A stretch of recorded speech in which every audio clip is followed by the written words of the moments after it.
Voilà, si vous voulez, nous pouvons reprendre.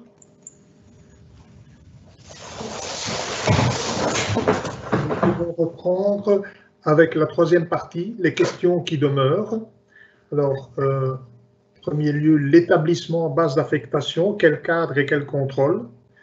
Le contrôle de l'inspection du travail à travers l'exemple du transport routier par Yann Douillard, directeur d'enquête au groupe national de veille, d'appui et de contrôle, direction générale du travail. Et ensuite, l'établissement en base d'affectation pour le transport aérien avec Magali Tessier, chargée de mission lutte contre la fraude au sein de la mission droit du travail et des affaires sociales, direction générale de l'aviation civile. Voilà, c'est à vous, monsieur. Oui.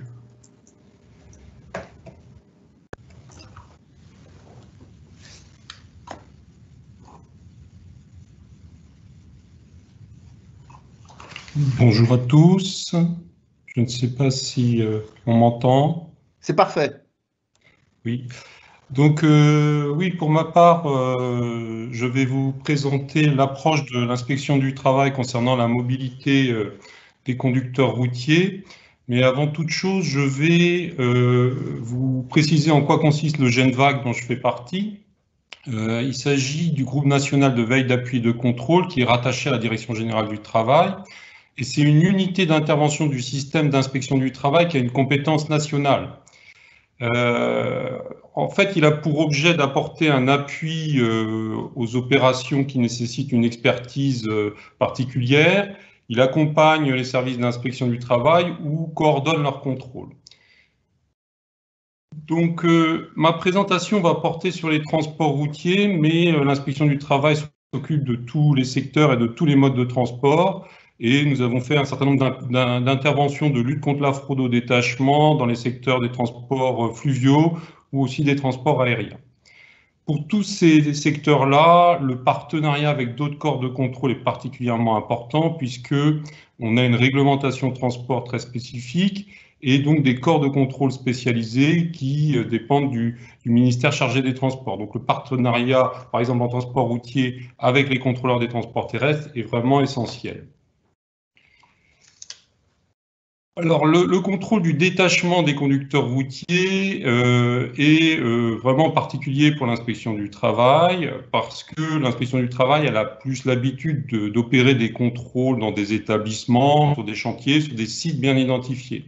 Là, l'activité même du conducteur, elle se fait en circulation, en déplacement, elle est par nature, elle est mobile.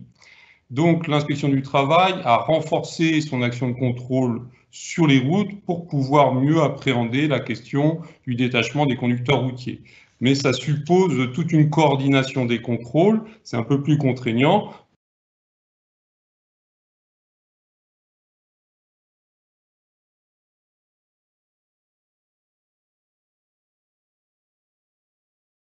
Là, on a un petit problème. Notamment parce que dans le message d'erreur, je ne sais pas si on m'entend toujours. Il y a une coupure, mais là, ça va. Il y a une coupure tout à l'heure. Ça va. Ça s'est interrompu à quel moment? Il y a une minute à peu près. D'accord. Bon, je parlais du partenariat avec les autres corps de contrôle. Là, je disais, l'activité des conducteurs est très particulière puisque, par essence, mobile. Et donc, on a une nécessité de travailler avec notamment les forces de l'ordre pour intercepter les véhicules. Donc, il y a des opérations qui sont organisées de manière coordonnée, notamment dans le cadre des CODAF. Et on peut prendre un exemple d'une grosse opération qui a eu lieu en région PACA, où sur une même journée, sur 6 départements, on a eu 278 véhicules qui ont été contrôlés, des poids lourds et des véhicules légers, et parmi eux, un certain nombre de véhicules étrangers. Et par exemple, l'inspection du travail, dans ces cas-là, vérifie notamment si le conducteur a bien une attestation de détachement. Et quand ce n'est pas le cas, elle peut mettre en œuvre une procédure d'amende administrative qui peuvent aller jusqu'à 4 000 € par manquement.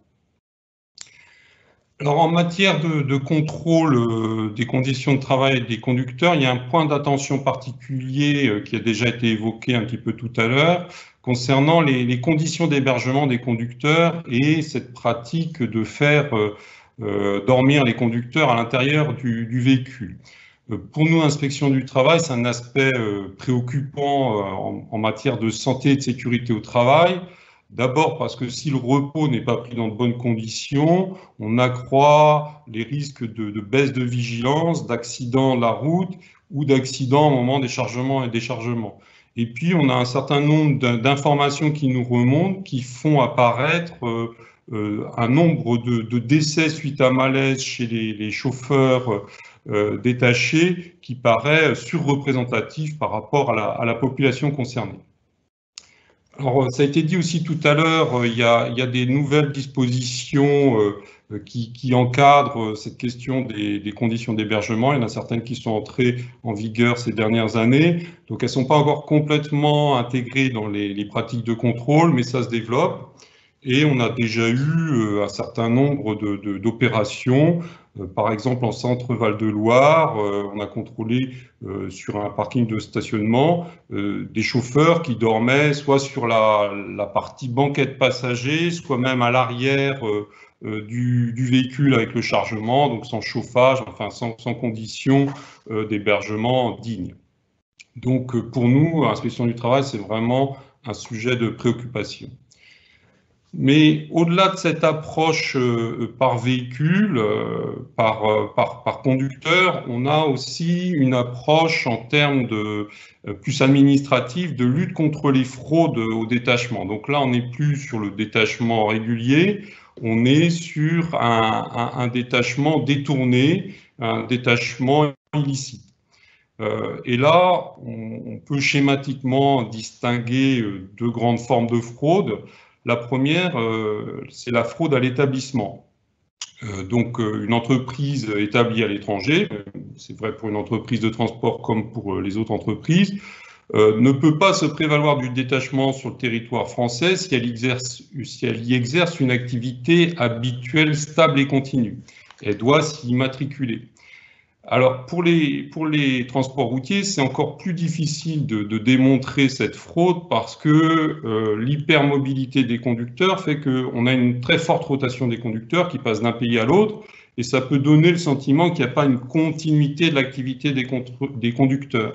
Mais en revanche, certaines enquêtes montrent qu'il y a bien une structure et une activité qui s'exercent en permanence sur le territoire national.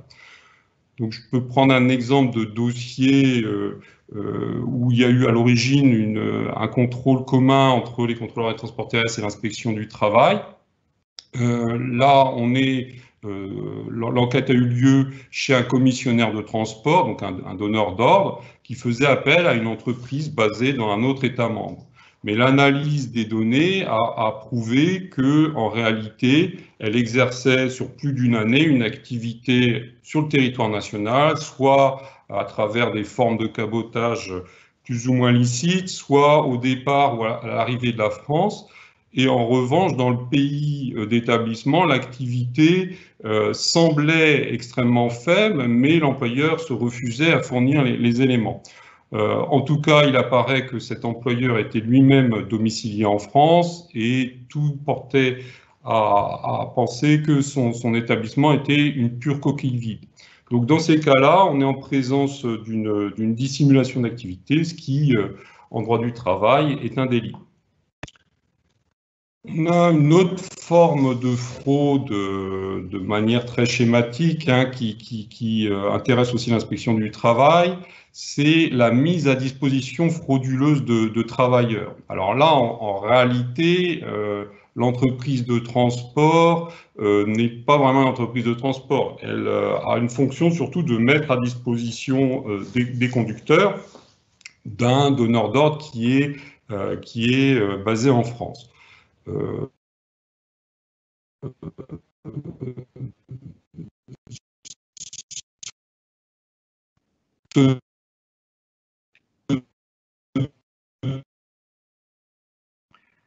À nouveau, petit problème. De son. d'ordre, en fait, si on démonte la fréquence, j'ai un message d'erreur. C'est-à-dire qu'il y a eu à nouveau une interruption de son là pendant 1 minute. Voilà, ça sert à nouveau correct. Bon, j'espère qu'on arrive à suivre mon propos.